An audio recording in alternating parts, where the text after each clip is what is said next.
What's up, and welcome to the Weightlifting Way of Life podcast.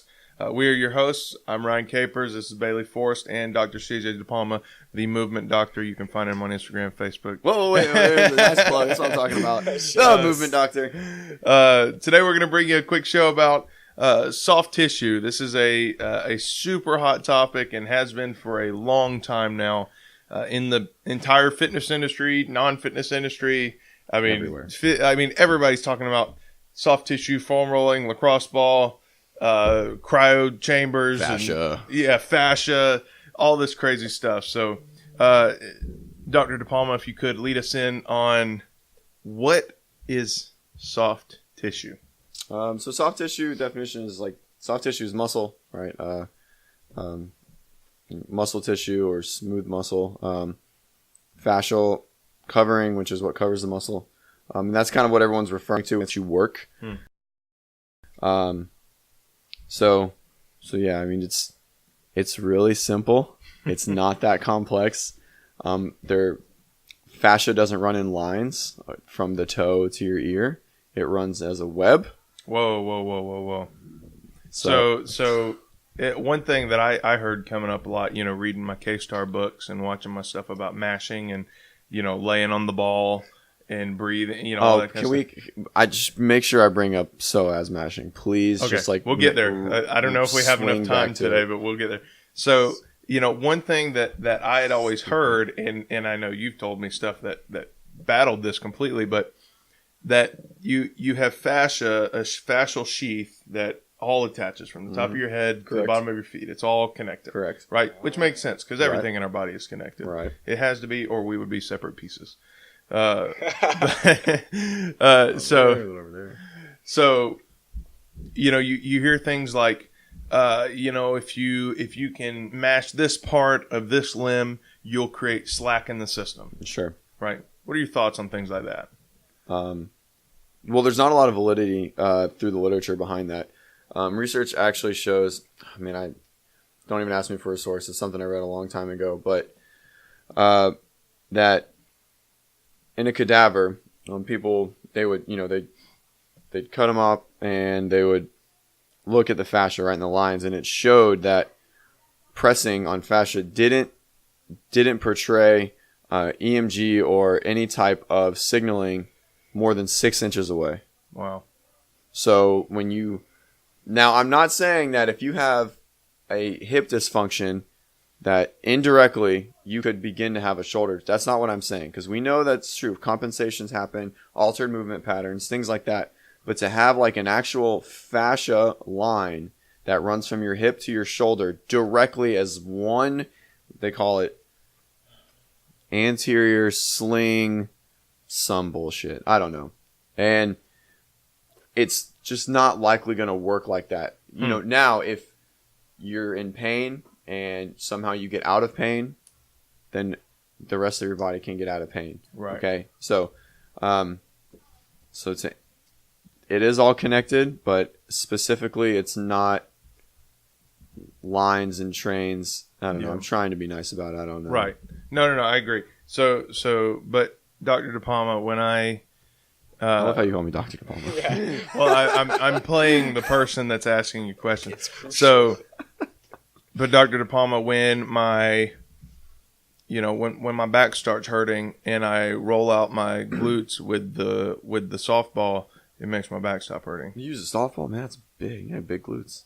I'm a big guy. That's right. All right. So we have something called here we go, noxious inhibitory stimuli. Woo, man. Whoa. Can I get it in a sentence? Yeah. I can use it in a sentence.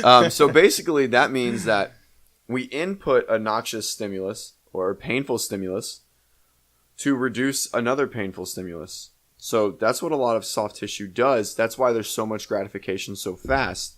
Nothing is changing. Tissue doesn't deform under pressing. For those who are like, oh, you can't press hard, you have to press soft. It's like this, like, you've seen the video where they're like into like the clay mold, and like when they push really hard, it doesn't let them in, but when they softly go in, it like accept them like we're made out of clay, fucking liquid. Yeah, right. Jesus Christ. That. Yeah. So anyways, So clay, not sarcomeres. Right. Yeah, and like actual muscle belly. So, So basically, the foam rolling. I'm not. And again, before all this, I'm not saying it's bad for you. I'm saying there's probably better ways to go about it. Right. But when you have back pain and you roll out on that area, during the time you're rolling out, it hurts 10 times worse. Right. Okay? So that's the noxious stimuli. What that's doing is it's inhibiting the stimulus that you've been receiving. So it's raising your pain threshold in this like minimum effect. Okay? This minimum effective dose of an input to raise our threshold level. So when you stop, you thus feel better. Right. Okay? Without actual... Should you guys get a new pen?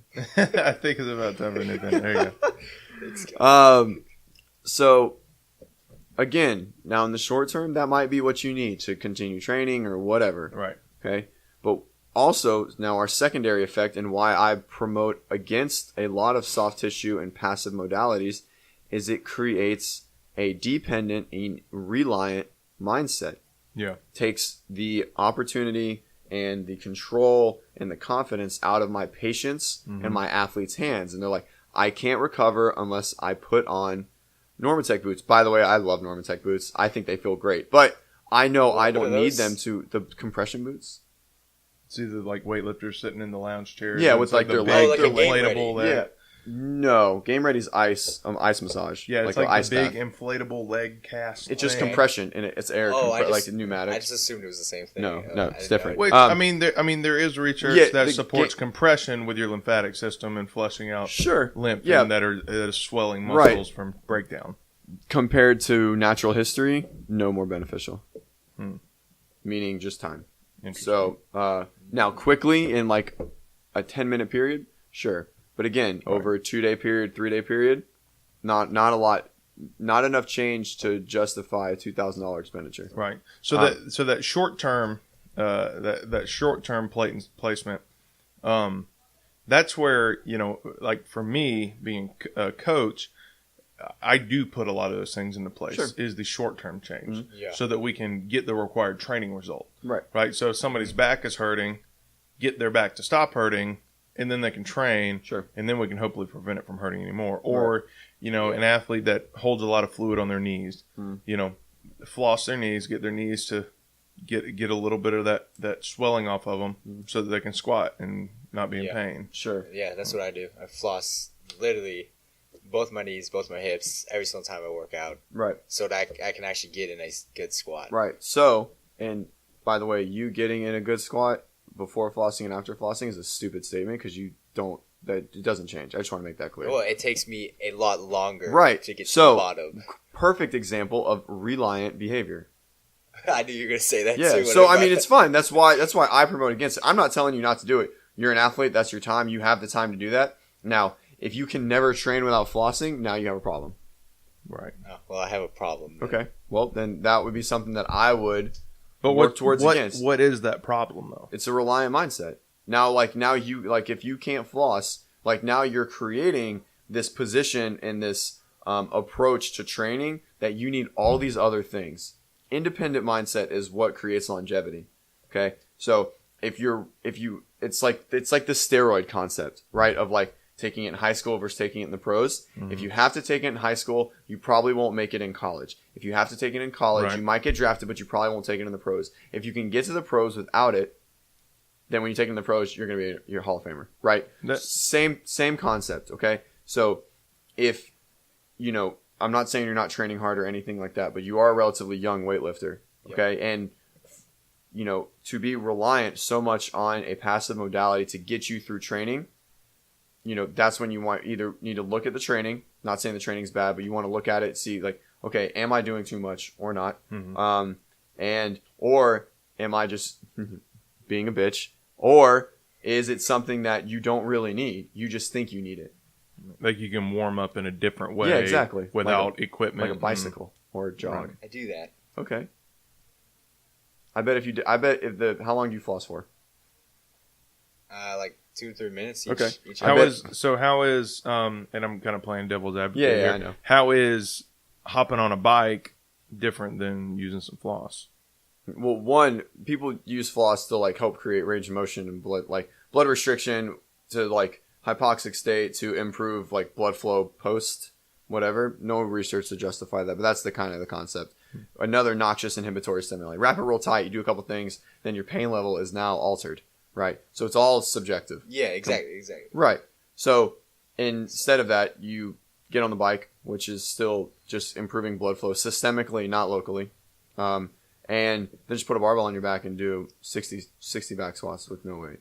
Mm-hmm. I bet your knees would feel just the same. Those first 40 might suck, but your next 20, you feel exactly the same. Yeah, I just use the floss to speed up the process. So really and truly, it's the same thing. It's still noxious inhibitory stimuli, but you're still raising pain threshold in the short term. It's just one you're doing it with equipment, the other you're doing it with the barbell. No, I think you're just truly improving blood flow and warming up the body with the barbell because it's not a passive intervention. Okay. Right? And like floss hurts, doesn't feel good. It's like it locks you up, and then you're like, oh, I'm gonna bend my knee. It's like wrap it real tight, and then you're like, right, and you just start yanking on your knee, and okay, that's great. And what did you do, right? Well, you created that increased pain threshold or whatever, and you might have warmed something up, but likelihood of like stretching during it, sitting in the squat while it's going on, all of those things are playing a role. It's multifactorial in nature. Yeah. So you would rather see somebody do some generic stretches and stuff. I would rather see generic them do warm up. Definitely not generic stretches, but more of just like an active, like barbell, like a high level weightlifter, someone who squats 400 pounds can pretty much grab the bar at any time and do whatever they want with it with zero risk of injury. Right. Like very rarely would I not want someone that snatches over 100 to grab a barbell and the first thing they do when they walk in the gym is like just put the bar over their head. I think that it's 100% safe and it's appropriate. Our goal is to be better at our sport. We're talking about weightlifting specifically. So weightlifting should be your warm-up. It should be your cool-down, just in different forms and fashions. Yeah. Now, what about in the realm of injury? Somebody who has injuries, like Bailey started his whole flossing habit and everything after he had, hurt his knee. After he what? Hurt his knee. Hurt his knee. It was an acute experience. So right, great example. So Bailey had been lifting for about a year, right? When I hurt my knee? No, it was only like 6 months. Okay, 6 months. That, Right. Yeah, it wasn't long. Okay, so went for his first 300-pound clean, and it body slammed his legs only. Pancakes. So great example, right? Fresh lifter, 6 months in, progressing extremely fast. Yeah. And then and he hit a 285-pound clean, and it looked really easy, and it was a PR. And his coach said, "Throw on 300, it'll be fine." That's all right. Well, I did ask for it first. Right. So it whatever you look at it, it's like could you have changed it maybe? But so afterwards, right? Like we said, we probably sprained something, maybe sprained the meniscus in some form or fashion, right? Yeah. You got the MRI 4 months later, so whatever. It was like 6 months. Right. So whatever was there was likely healed and better, but you struggled with pain for a long time. And until the MRI, really, the pain really didn't go away until you were like double convinced that it was fine, which is fine. Yeah, that's exactly. It's okay. That's a good thing, right? Now, if that MRI would have said something's wrong, it would have probably escalated in a different direction. But I took the chance. Right. And so that shows you right there that the mental approach to whatever we're doing is almost, bar none, as the most important thing of all our interventions is our mindset. But CJ, you can't tell people that they're not in pain, that they think they're in pain. I don't tell that to people. You don't? But that's what all the Instagram physios say dude. that I can't believe you do. Just brought that up. You're a piece of shit. I didn't know that's where it was going. You're such an asshole. We're not talking about that. We're talking about soft tissue. And right. So yeah, we're getting pretty broad here. So rein it back in. Anyways, for Bailey's example, it's the approach that you have to have the floss. That's what makes you feel better, right? And if that's for you, that's fine. Okay, but once we become reliant, it is no longer beneficial because it will escalate a path of continued dependence. You have another athlete here, or had another athlete here, that can't do anything without cupping every day. Right. Every day. And post it on Instagram. Right. So it's... Am I the other one who doesn't know who this is? Probably. Yeah.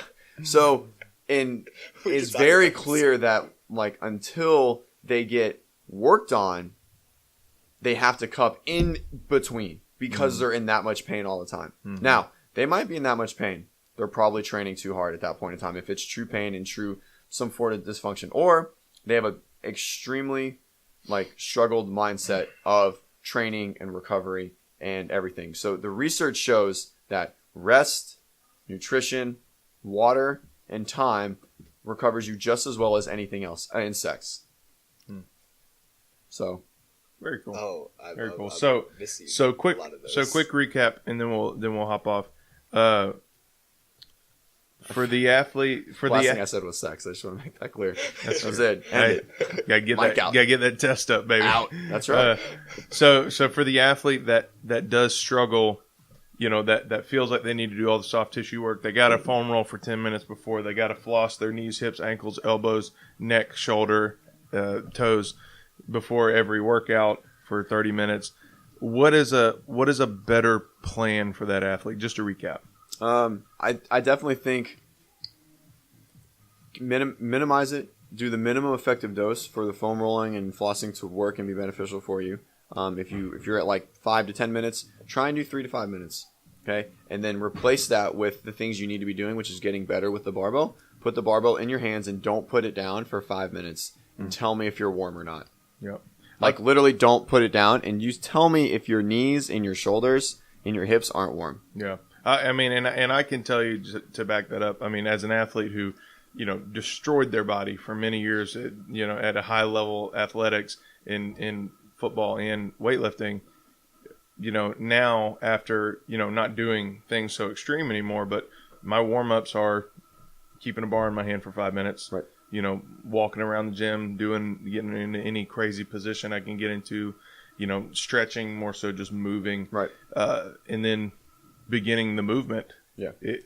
Using the goal and the modality as the intervention. No, I will tell you, if I have a day where my knee is really bothering me for whatever reason, sure.